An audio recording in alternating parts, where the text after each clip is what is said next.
Isa sa mga pinakamahalagang katuruan at misyon ng Panginoong Hesus, sinabi niya, I came that you might have life and have it abundantly.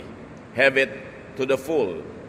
Yan po ang kalooban ng Panginoon sa kanyang mga anak, magkaroon ng buhay na masagana, buhay na makulay at masaya. Ang ating pag-aaral ngayon, pinamagatan natin, be happy. Dapat maging masaya ang tao. Salamat, Ama, dahil kayo ay may magandang layunin sa amin. At ngayon, turuan niyo po kami. Makilala namin ang inyong kalooban, maipamuhay ito para sa inyong kaluwalhatian at para sa aming kabutihan. Mangusap kayong may kapangyarihan, lead us unto greater knowledge of you so we can become more like your Son, Jesus. And we pray, Father, that we will hear only your voice. Use your servant only as your footstool. But be our teacher, be our preacher. Kayo lang po ang mangaral at hanguin nyo kami mula sa kadiliman, mula sa mga kamalian, ituwid ang liko at nawa, Panginoon, ay matapunan ng inyong liwanag ang mga madidilim na bahagi ng buhay ng mga tao.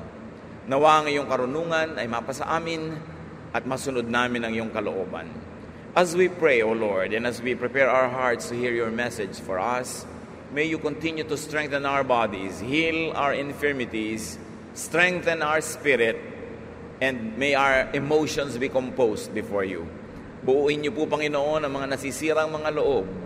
Patibayin niyo ang aming pananalig at magpagaling kayo ng mga sakit ng aming espiritu. Dalangin namin ito may kasama na mga pagpapasalamat sa inyo. At nawa, Panginoon, mapuri ang inyong pangalan. We praise you, we thank you, and ask you to speak powerfully to us. In the name of Jesus, your Son, our Lord, our Savior. Amen. Why be happy? Bakit kailangang masaya ang tao? Because God wants you happy.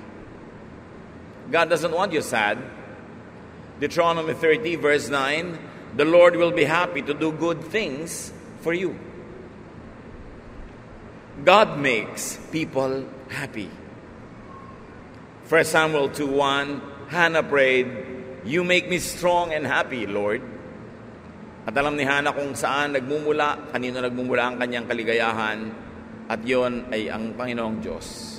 At kaya at gusto ng Diyos na pasayahin ang tao. God loves happy endings. Sa istorya lang ni Job na napakaraming mga trahedyang nangyari sa kanyang buhay, masaya ang naging wakas. Job 42:10, after Job had prayed for his 3 friends, the Lord made Job twice as rich as he had been before. Kung gaano kalalim ang lusong ng hirap ng kanyang buhay, doon naman ang iniangat at dinoble pa ng Panginoon sa dulo ng kanyang buhay. Because God wants you happy, then be happy. It's imperative. Do it. It's almost like a command. Make yourself happy. Of course, you can make yourself sad kung yun ang pipiliin mong gawin. Pero ba't naman yun ang pipiliin mo? Ang iksi-iksi ng buhay, papalungkutin mo pa. Ang iksi-iksi ng isang 24 oras, tatadtarin mo pa ng mga lungkot. 1 Chronicles 29:9, matapos ang isang fundraising event for the temple that David was making so that his son Solomon could make the temple in his time, David and the people were very happy that so much had been given to the Lord, and they all celebrated. In this case, what was the source of their happiness? Giving to the Lord. And why does giving to the Lord make people happy? Because you complete the cycle of blessing. Pag inobserbahan po natin ang buhay, life is full of cycles.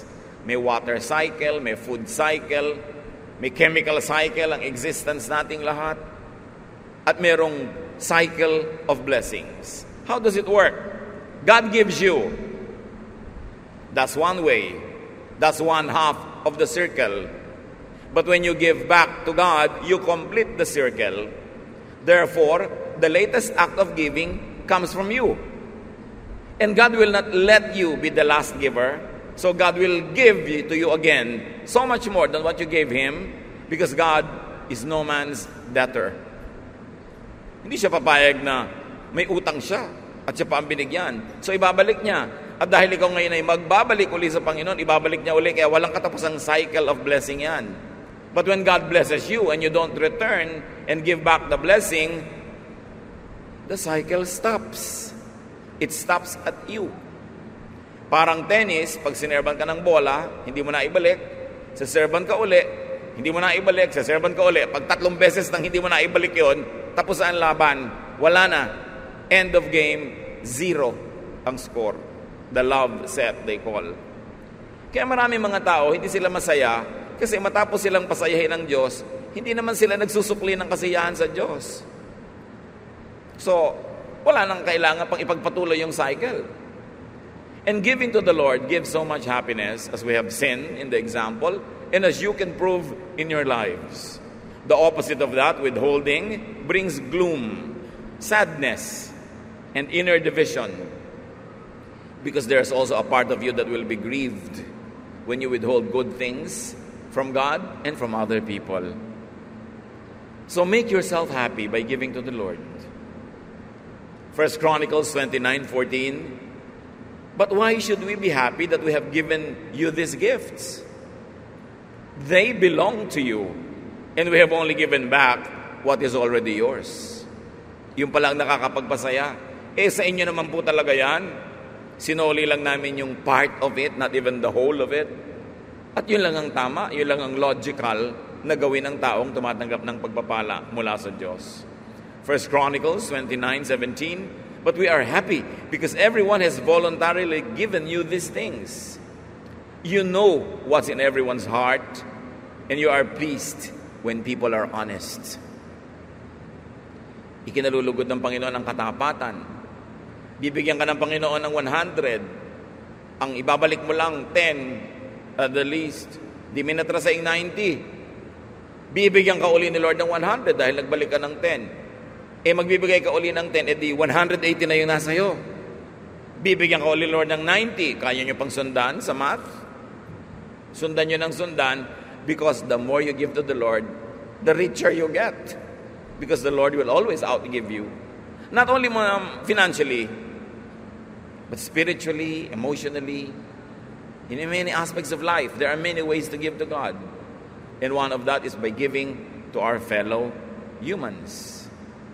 So sinasabi dito ng may akda, ikinalulugod nyo ang katapatan ng tao. So make yourself happy. Job 29:18. I feel certain that I would live a long and happy life, then die in my own bed. Can you imagine this thought? Feeling lang yan. I feel certain that I would live a long and happy life. And whether or not it happens, what matters is while you are thinking and feeling it, you are happy. Pwede mo namang balik na rin. Isipin mong malapit ka lang mamatay, na magkakalasog-lasog kang parang papel, magkakadurug-durug ka. Pero ano magiging feeling mo, di ba? Lungkot, fear. Ba't yun ang iisipin mo? Napipili mo naman kung anong iisipin. At eksakto man na matupad, yung iniisip mo na maganda, o hindi matupad, at least habang nag-iisip ka, masaya ka. Think positive. Even if things do not turn out as you would have them, at least you're happy while thinking about it. And always hope for the best.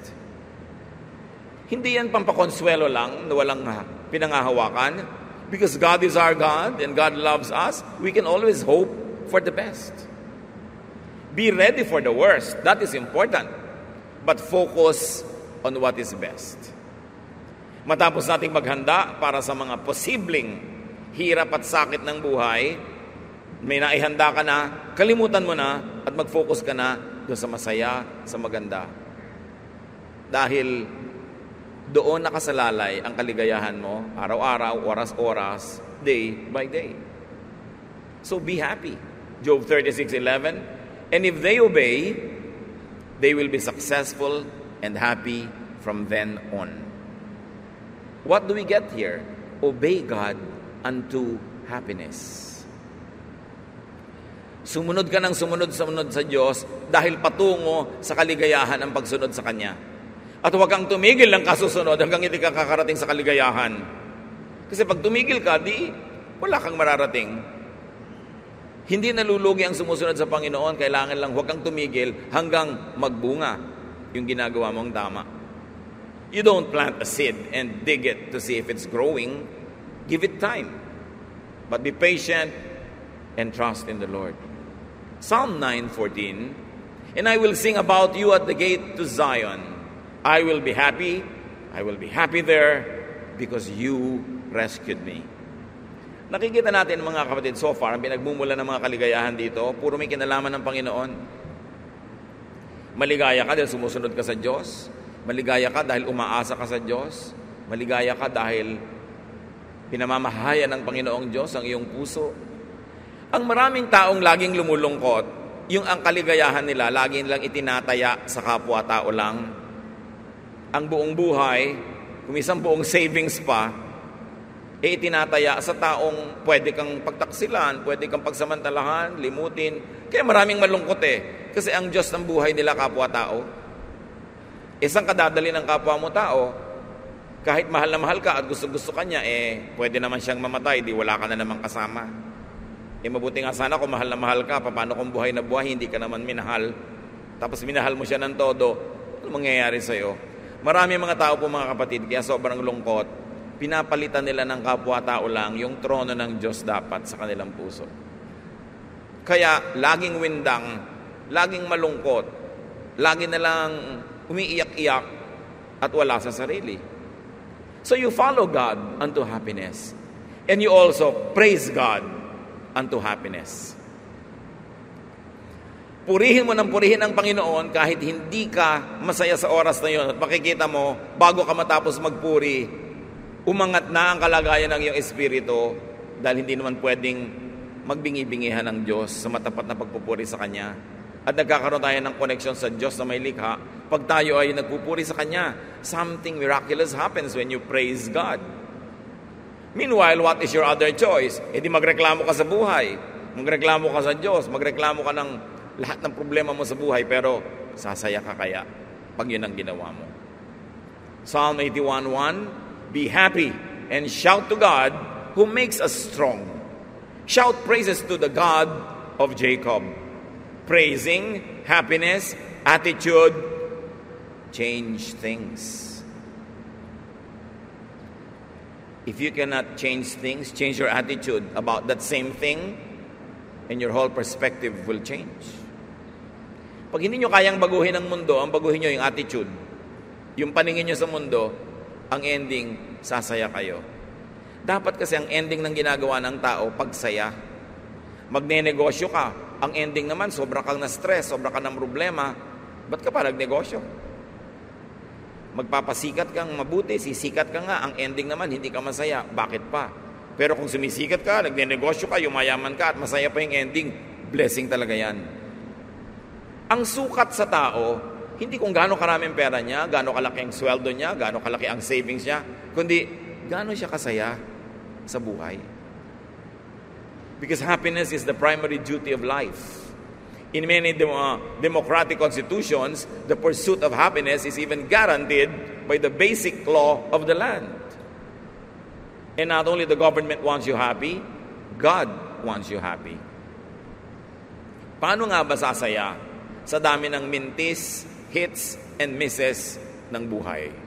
Si Solomon, na pinakamarunong sa lahat, nagbigay na ng payo. At dahil naman siguro siyang pinakamarunong, marapat dinggin.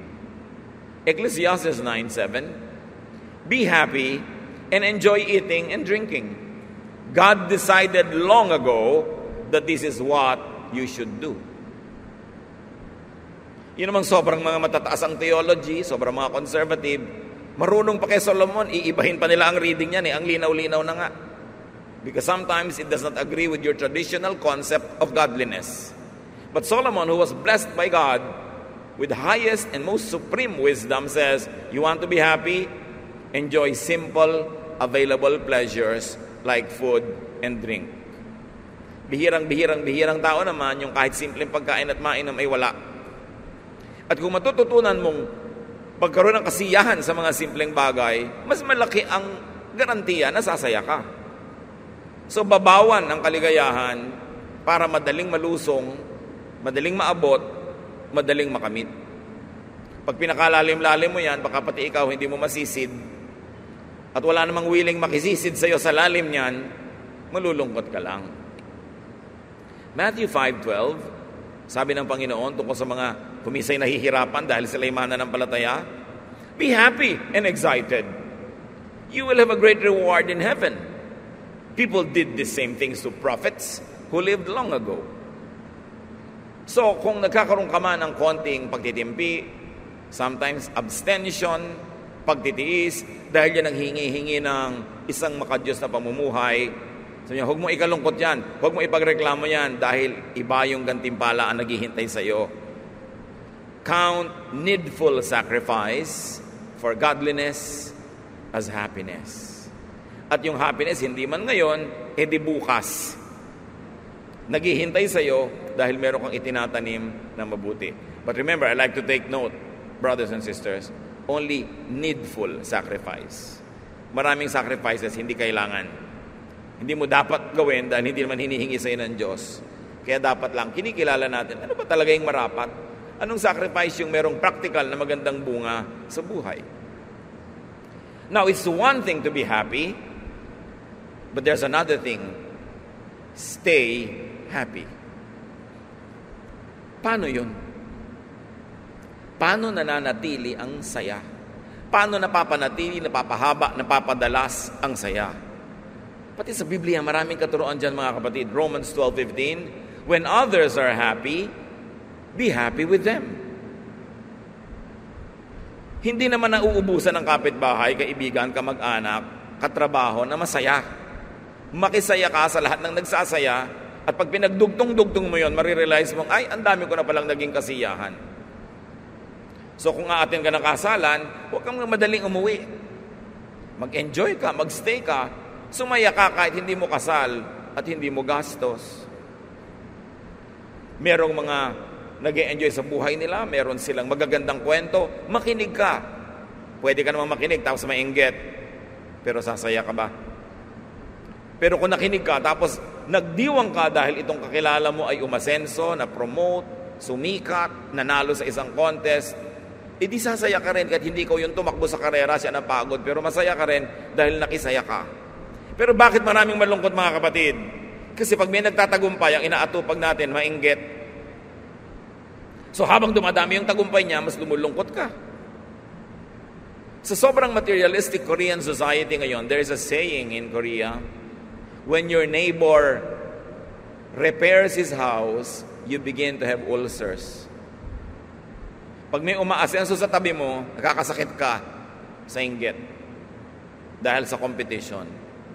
Isipin nyo, kung bawat magtatagumpay niyong kamag-anak, kaibigan, kakilala, maiinggit tayo at maiinis. Ang dami nun, lagi kang malungkot. Pero kung makikisaya ka, hindi halos mapapatid ang iyong kaligayahan. Kaya sabi, when others are happy, be happy with them. When you don't have your own happiness, look around you. People have their happiness. Pumunta ka doon at makisaya. Because there is so much source of happiness if only you would look in the right places.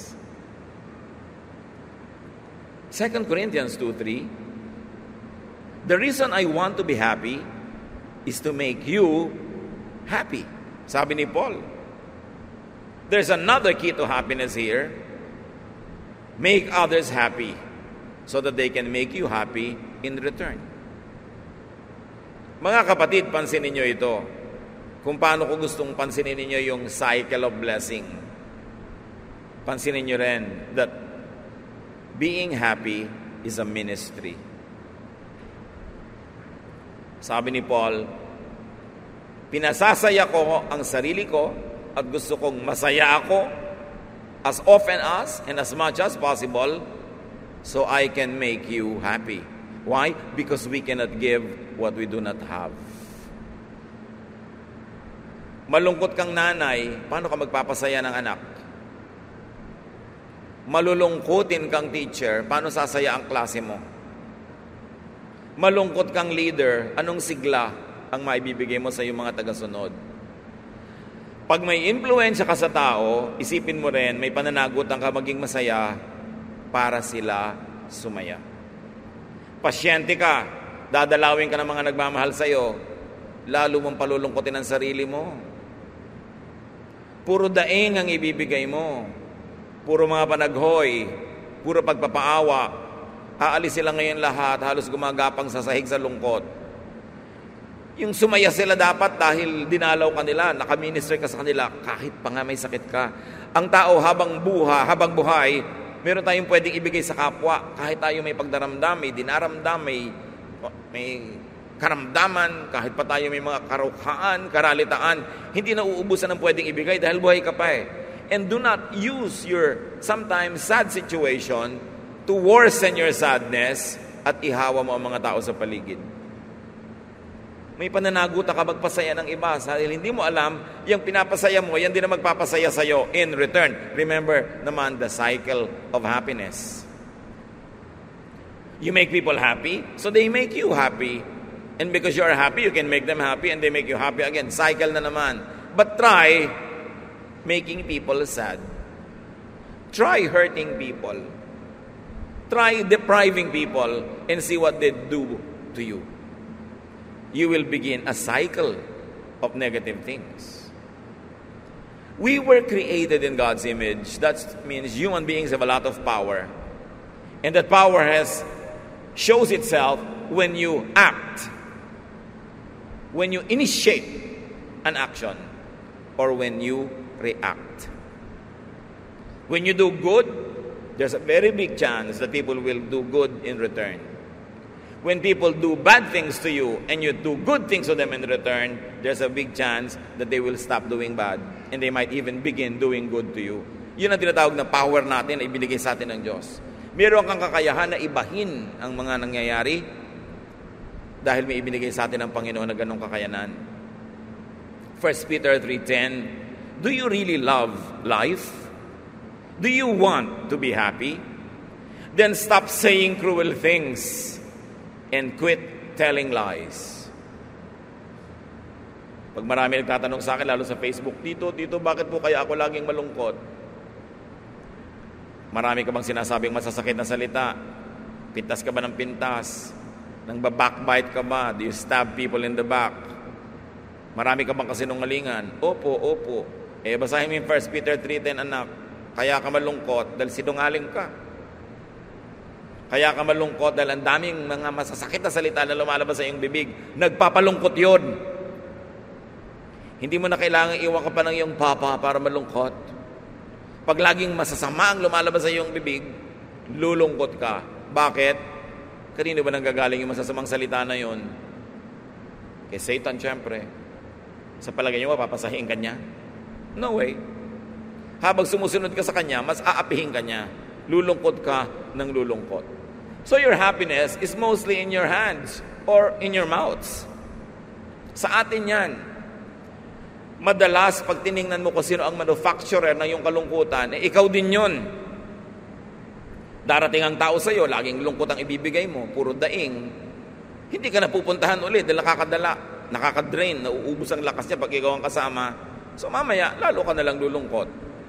But when you are nice, when you give to people, when you don't backbite people, merong natural course of events. Ang ending, sasaya ka. Because it is God's will that you be happy when you obey God unto happiness. 1 John 1:4, we are writing to tell you these things because this makes us truly happy. Ipinaliwanag ni John, bakit ba namin isinusulat ang mga ito sa inyo? Sumasaya kami pag itong pinag-uusapan natin. Sumasaya kami pag itong topic natin. At sumasaya kami pag kayo ang kausap namin. So again, paano sasaya? Focus on, tell and hear happy stories. Maraming sad stories, pero ba't yun ang pag-uusapan nyo ay nakakalungkot? Ba't hindi na lang yung happy? May isang nagbiyahe. Tanungin mo, kumusta biyahe? Minsan sa dinami-rami ng magandang nangyari, sabihin, ang daming beses umikot yung aeroplano namin bago kami naglanding, traffic sa traffic sa airport. Ang hirap. Pero 10 araw ka na wala, yun lang ang kwento mo. O yun lang ang binibigyan mo ng focus. Pwede mo ikwento, ang sarap ng kinain ko sa ganon. Naligayahan ako nung nagpamasahe ako sa paa ko sa ganito. Pero bakit yung nakakalungkot ang iniisip mo? Many people don't realize they manufacture their own sorrows. Pag nagsuot ka ng salamin na kulay blue, syempre blue ang langit. Pag nagsuot ka ng pink, pink ang himpapawid. Pag lagi kang malungkot, alam mo na yung sagot. Pinapalungkot mo ang sarili mo. 2 John 1:12, I have so much to tell you, but I don't want to write it with pen and ink. I want to come and talk to you in person, because that will make us really happy. So again, another source of happiness, tip from the Bible, talk in person to people. Spend time with people, but choose your topics when you are together. Focus on nice, beautiful, uplifting things. And discuss about sad things only if you have to solve a problem and it is necessary to discuss them. Pero yung mga paboritong usapan, pagka mga matatanda, nagkita-kita, pinag-uusapan, ay, mas mataas ang presyon ko sa'yo. Ay, blood sugar ko, panalo, mas mataas. Kasi mas ako nga, 5 operasyon na, 5 ka lang, ako 7. Nagpapaalalaan ng kalagayan. Tapos nagtataka sila, ba't kaya ako anak malungkot? Isipin nyo ano mga repertoire nyo, anong topic nyo, mga sakit. Tapos, ay, namatay na pala si ganon. Huy, napatay na pala. Tumigil nga kayo nakausap ng mga namatay. Ang daming ipinapanganak araw-araw, di yun ang pag-usapan nyo. Kaya alam nyo sa ospital, ang masarap na floor, kung pwede lang, pasyente ka, doon ka sa maternity floor. Yun ang masayang floor sa ospital. Kasi puro bagong panganakan nandun. Yung mga nagdadatingan, may mga dalang lobo, mga dalang mga laruan. Masaya. Siyempre, alam nyo naman, pag nagpupunta kayo sa hingalo floor, kung hindi naman talaga kailangan, ba't doon ka naman tatambay? Puro panangis, iyakan ang makikita mo. Pero may mga tao, yun ang paboritong gawin sa buhay. Dumikit ng dumikit sa kalungkutan. Siyempre, ang mga mahilig sa kalungkutan, magkakabarkada rin yan. Ba't ka sasama sa ganon? So be happy in the Lord. Why in the Lord? Because the Lord is stable. The Lord is forever. Stand on solid ground. Yes, magmahal tayo ng tao. Yes, mahalin mo si mama o papa. Yes, pero Diyos dapat ang una. Para iwan ka man, dumating, umalis ang tao, stable ka kasi nakakapit ka sa Panginoon na hindi nagbabago. Psalm 89:16, we are happy all day because of you, and your saving power brings honor to us. As you can notice, puro God-centered yung mga verses na may kinalaman sa happiness. Proverbs 10:28, if you obey the Lord, you will be happy, but there is no future for the wicked. Luke 10:20, but don't be happy because evil spirits obey you. Be happy because your names are written in heaven. Anong background ito? Yung mga disciples, very excited, pumunta sa kay Lord. Lord, grabe yung binigay niyo sa aming blessing. Pati mga evil spirit na dati, ninenervyos kami pag nandyan, pag inutusan namin na umalis in your name, alisan. Wow, enjoy na enjoy sila. Sabi ni Lord, oo, maganda yon. Pero kung meron kayong dapat ikasaya, higit pa ron, nakalista ang pangalan nyo sa langit. Isipin ninyo, maliit ba namang kapangyarihan yung makapagpalayas ka naman sa masamang espiritu? That's big. But compared to the bigger and biggest reason why we should be happy, that we are members of God's family, that our names are written in heaven, sabi, yan ang tunay na malaki. At mga kapatid, kung kayo anak ng Diyos, your name is written in heaven, wala ka ng excuse para laging malungkot. Paminsan-minsan na lang. Pero parang ibon niya na dumadapo, dapat mong bugawin para hindi magtagal. Pero pag ang tagal-tagal na ng kalungkutan mo, ilang araw na dyan, ilang linggo, alalahanin mo that your name is written in heaven. Nakakahiya naman na sa kabila nun, nalulungkot ka pa. Kaya importante, ang ikinakalungkot mo lang pala, hindi ka na-invite sa ganong party, nakalimutan kang isama ni ganon, hindi ka na text, every 5 minutes, malungkot ka na, wala naman sa lugar yung mga ganong lungkot. dapat hindi na ikinakalungkot ang mga ganung bagay. Piliin mo na lang yung konti na dapat talagang ikalungkot. So be happy because of the Lord, and be happy beyond that which is not eternal. John 16:22, you are now very sad, but later I will see you, and you will be so happy that no one will be able to change the way you feel. The Lord is talking to His disciples. Sabi niya, nalulungkot kayo dahil magkakahiwa-hiwalay tayo sumandali. Pero magkikita-kita rin tayo. At pag dumating yung panahon na yon, wala nang makakapagpabago pa ng inyong kaligayahan. Wala nang makakapag-alis pa niyan. So anong lesson nito mga kapatid? When you are in sad moments that are really there and cannot be avoided, look forward. When you look around you and it's all sadness, look upward, look heavenward. When all around you it's all sadness, look forward to that happy moment when you will be with the Lord. Because that is certain as you are here now. Kung ang present hindi masaya, edi mag-future ka, doon ka tumingin. Ngayon, maraming tao laging malungkot. Bakit? Kasi laging sa past nakatingin. Nung araw, mahirap lang kami, inaapi-api ako ng mga kapitbahay. Nung araw, binubugbog ako ng aking tiya. Nung araw, ganito. Bakit ba lagi mong binabalikan yan? Tapos na nga. Kaya lumulungkot ka. Bakit hindi mo tingnan yung ngayon? O masenso ka na. Hindi ka na nabubugbog ng tiya mo kasi, ayun, paralyzed na siya. Diba? Hindi man ipagbubunyi na paralyzed siya, pero at least hindi ka na niya nabubugbog. Bakit tinitingnan mo yung lagi yung past? Alam niyo, maraming tao bitter, envious, jealous, kasi hindi sila makagraduate sa karukhaan nila nung araw. Tapos na yun eh. Pinaasenso ka na ng Diyos. Bakit ka pa ngayon magrereklamo? Tingnan mo yung ngayon at yung bukas. Huwag mong titigan yung nakakalungkot. Meron naman nalulungkot kasi nung past, marangya sila, tapos ngayon hindi. Di ang tingnan mo naman yung past, dahil at least napahiram ka, nakatikim ka na. Huwag mo masyadong titigan yung ngayon and look forward with hope. You can choose your focus para kang camera. So isipin mo yung pananaw mo sa buhay parang camera. Kung saan mo ipaling, doon yung nakatingin. Piliin mong titingnan, kapatid.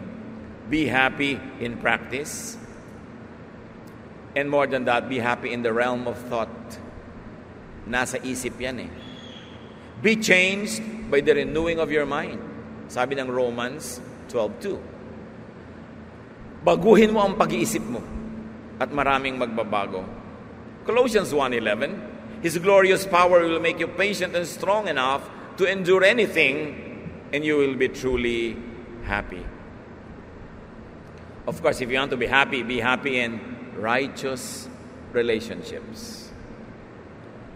Mga pakikipagkaibigan, pakikipagmabutihan, pakikipag-ibigan na nasa tamang lugar. Proverbs 5:18, be happy with the wife you married when you were young. So don't try to be happy with someone else's wife or with a woman who is not your wife, with a partner who belongs legally, righteously to another person.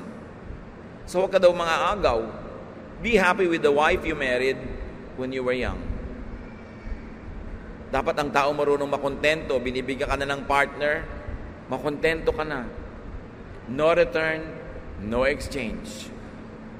Pag nag-iisip ka pa pala ng return at exchange, magiging discontented ka eh. Kaya ang sabi sa 1 Corinthians 15:33, do not be misled. Bad company corrupts good character.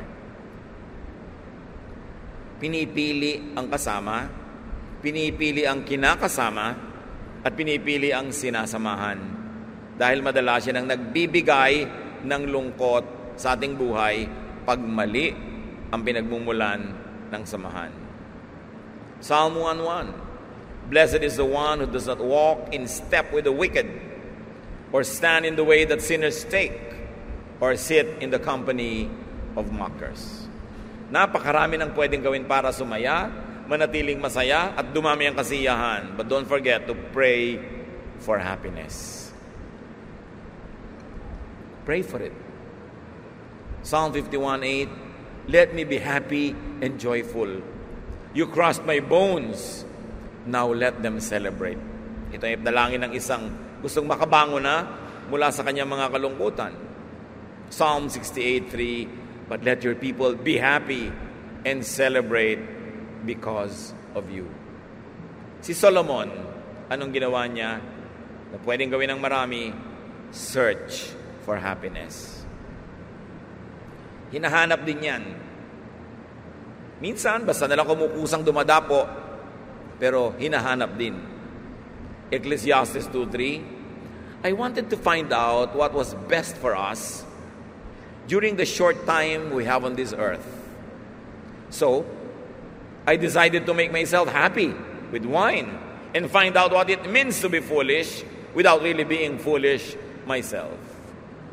This is academic. Solomon did a lot of social experimentations, even personal experimentations, because he was in search, as a philosopher, he was in search for happiness.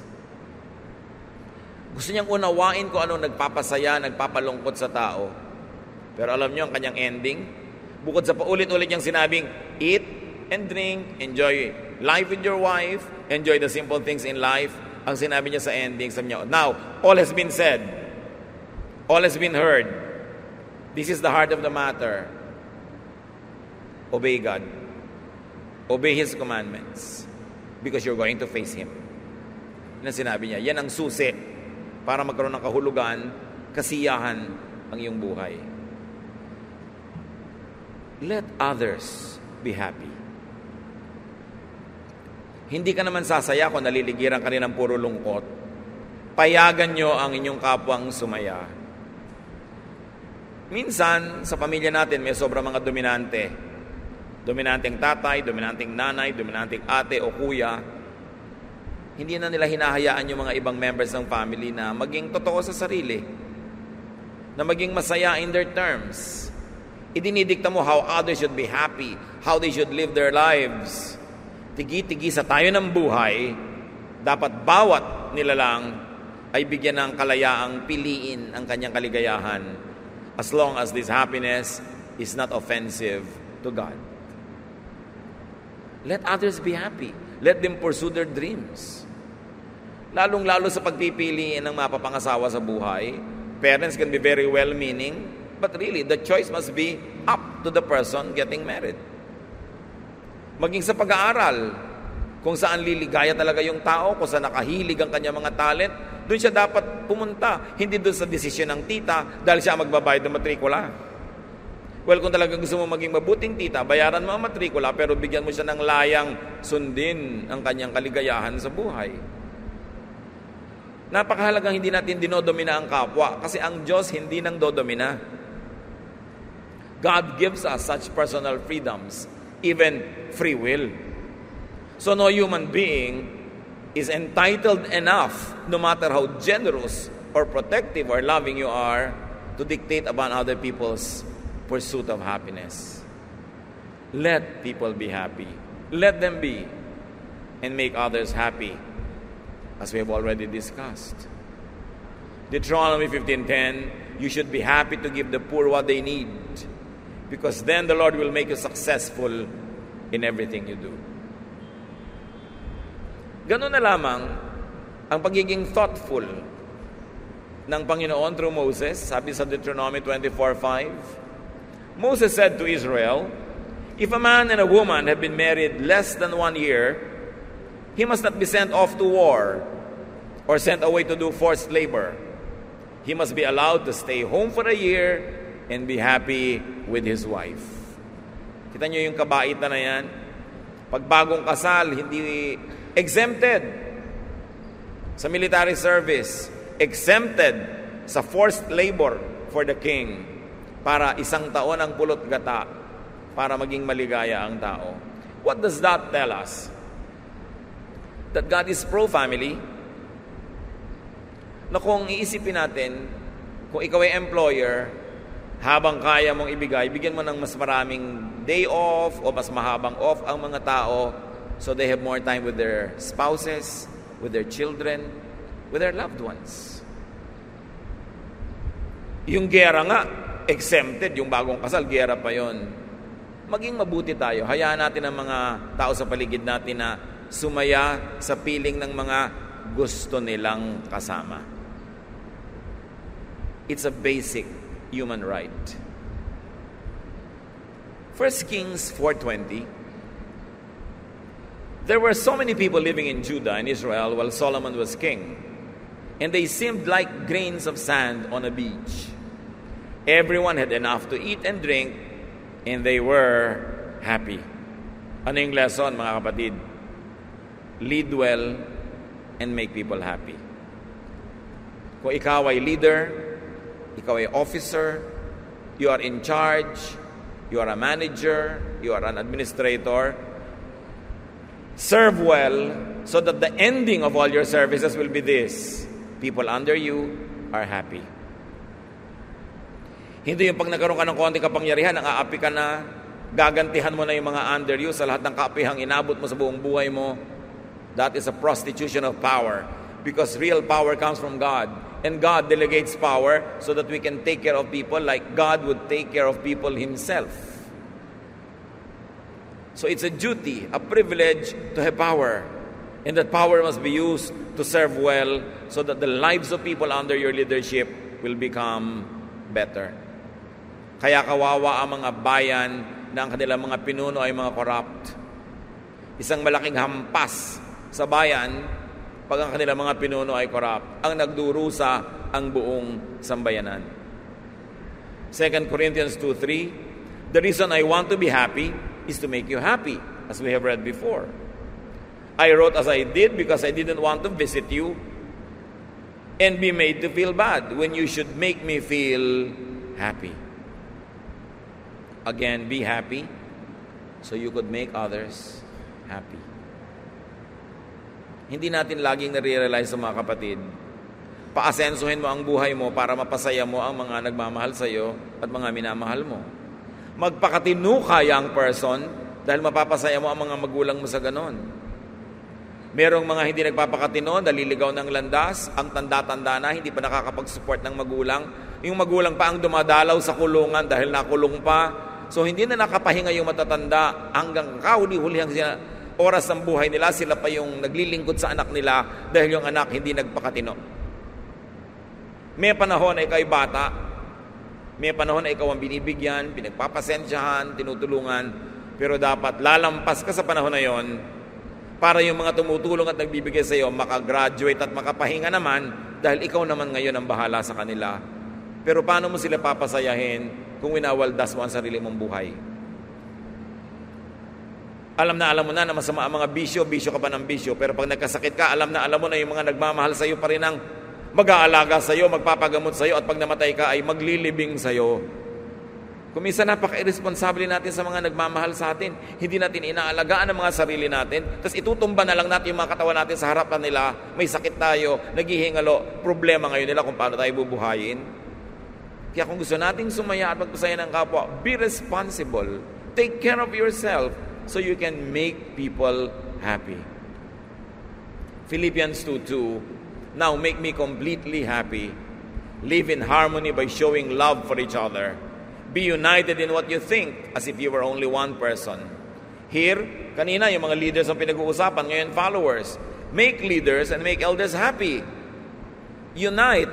Huwag kayong umimbento ng mga away-away. Alam nyo yung mga anak na lagi nag-aaway, kung sino ang tinotorture nyo, magulang nyo. Magpapatapangan kayo, mag-aaway-aaway kayo, palakihan ng pangil. Sino ang nagdurusa? Sino ang umiiyak sa isang sulok? Nanay nyo. Sino ang ma-heart attack? Tatay nyo. Pag nagkakagalit kayo, sino ang naguguluhan? Mga magulang nyo. Kaya pati mga magkakapatid, mga manggagawa, unite. Solve your problems so that your elders will have peace and will be happy. Hindi alam kung minsan ng mga anak how unfair they are to their parents. Awayan sila ng awayan. Pero ang pinapatay nila, yung magulang nila na nagdaramdam. Hebrews 13:17, obey your leaders and do what they say. They are watching over you and they must answer to God. So don't make them sad as they do their work. Make them happy. Otherwise, they won't be able to help you at all. Pag follower ka, you obey. You be submissive. You toe the line para masaya yung leader mo. At pag masaya siya, mas makakapamuno siya ng mabuti. Ang lahat makikinabang. Meron pang isang pagpapasaya, mga kapatid. Allow others to make you and others happy too. Kung minsan sobra tayong self-reliant, minsan sobrang proud, ayaw nating tumanggap ng pagpapasaya mula sa iba. May ganun eh. Willing tumulong pero ayaw patulong. Willing mag-alaga pero ayaw paalaga. Pero para masaya ang lahat, be willing. Allow people to make you happy. Allow people to love you. 2 Corinthians 2:3, the reason I want to be happy is to make you happy. No? Nabasa na natin yan ilang beses. So allow people to love you. Kahit kaya mo, gusto kanyang tulungan, patulong ka. Hindi dahil kailangan mo kasi kailangan niya. Sasaya siya na tinutulungan ka niya. Huwag maging mapagmalaki. Tumanggap ng tulong ng iba. And finally, make God happy. Alam naman natin sa Biblia, pinapakilala ang Diyos, maraming emosyon talaga. Narong matuwa, narong magalit, sumaya, lumungkot. Ba't mo lang papalungkotin ang Diyos? Anong mapapala mo pag pinalungkot mo yung Diyos? Proverbs 23:15, my children, if you show good sense, I will be happy. This is the voice of a parent, the voice of God. Kung kayo nagpapakatino, sasaya ako, mga anak. So don't make God unhappy. Genesis 6:5, the Lord regretted that he had made human beings on the earth, and his heart was deeply troubled. And you know what troubled God? Man's wickedness against each other. Pag ang magkakapatid, nagpapahirapan sila, nadudurog ang puso ng magulang. Tayo man ang mga anak ng Diyos, pag hindi tayo mabuti sa isa't isa, pinapalungkot natin ang Diyos. Ang dami. Ang daming pwedeng pagkunan ng kaligayahan. Ang daming pwedeng gawin para sumaya at magpasaya sa kapwa. Dapat ang lungkot, kung di man mawala lahat, konti na lang. Walang karapatang sobrang lumungkot ng mahaba at matagal ang sino mang nakikinig sa turo ng Biblia. Happiness is the primary privilege of life. Your privilege and the privilege of others. So happiness, being and staying happy, is mostly in your hands. It's in your mind and attitude. So just always remember, it's imperative, it's a verb, it's doable, be happy. Ama namin sa langit, suriin mo kami, lalo yung mga malulungkutin. Turuan mo kaming suriin kung saan nagmumula aming mga lungkot. Marami nagmumula sa amin. May nanggagaling sa aming kapwa. May nanggagaling sa mga bagay na di namin makontrol. Pero Lord, lahat po ng kaya namin kontrolin, ng aming willpower, ng aming isip, ng aming energy, turuan mo that we put these things under control. So our lives will not be spent wallowing in sadness, but it will be spent mostly in rejoicing, in being happy, staying happy, and making others happy, especially you. Ituro mo sa amin, Panginoon, ngayon, sa aming pagbubulay-bulay, kung anong pwede pa namin gawin para lalo kaming sumaya at makapagpasaya sa aming kapwa, lalo sa inyo. Mga kapatid, let's bow our heads before the Lord and silently reflect on a personal application of these many verses we have read. Nawa, Panginoon, makatanda kami ng kahit man lang konti dito. Mabuti kung mas marami, mai-apply namin sa buhay para hindi lang kami ang sumaya, pati rin mga nasa paligid namin. Spend some time in private and silent prayer, and also thank God for His gifts that make you happy.